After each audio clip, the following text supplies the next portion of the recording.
So let's move on to the chard. And one thing with this wine, our wines in general, I think, they like to breathe in the glass. They like to sit. When you get wines that are made, we make them very anaerobically. We like focus. We like acidity, like I said.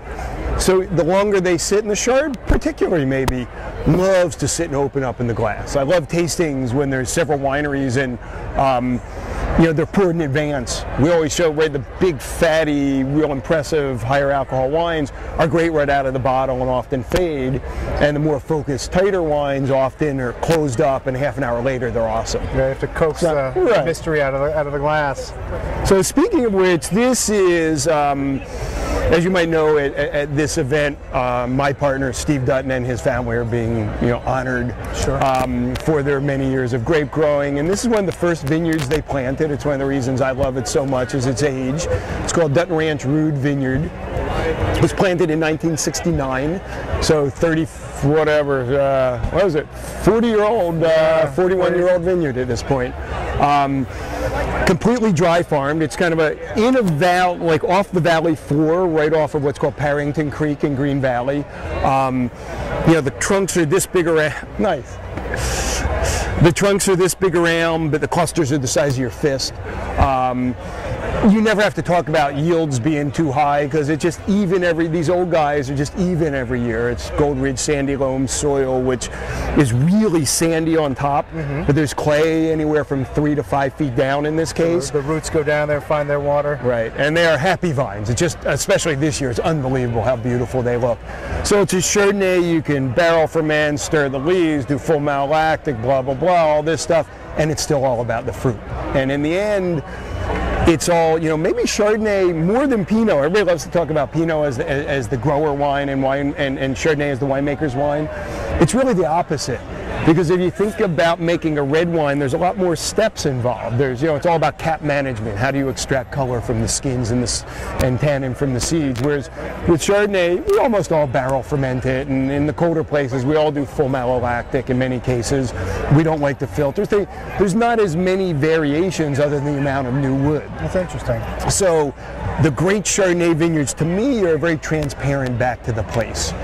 And this wine always has this minerality, this focus, this, just like solidity that you can have all the lushness around it, but you have the solidity that comes from these old vines. Yeah, it's very tight. For me, it's very almost sinewy in the mouth. I don't get, there's a lot of fruit here.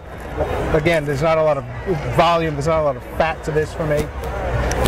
It is focused and crisp, very precise kind of wine. What would you think? Lazy at all? No, it's not lazy. It's a good way to put it, actually.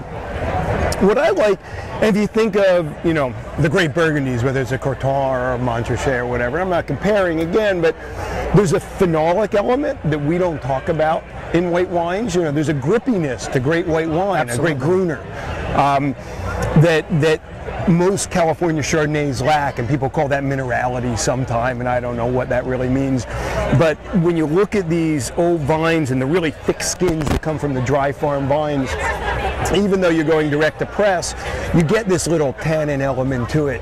And we age this for 18 months in barrel also. We stir the leaves the entire time until about 12, 14 months.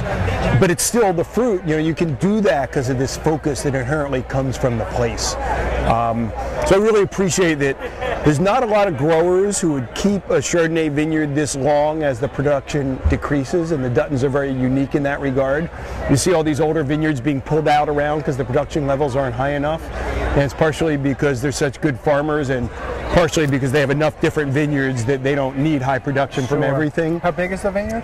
This block is, I can't believe it, is 8 acres. So it used to go to Steve Kistler, and so we call it Kistler Hill. But it's the old vines, and there's a big block that's relatively older, but there's one little kind of bowl that we think is really special. That's a beautiful, beautiful Chardonnay. Well, thank you. I think, for me at least, I think it's somewhat atypical when you think of California Chardonnay. I don't think you think of this kind of wine.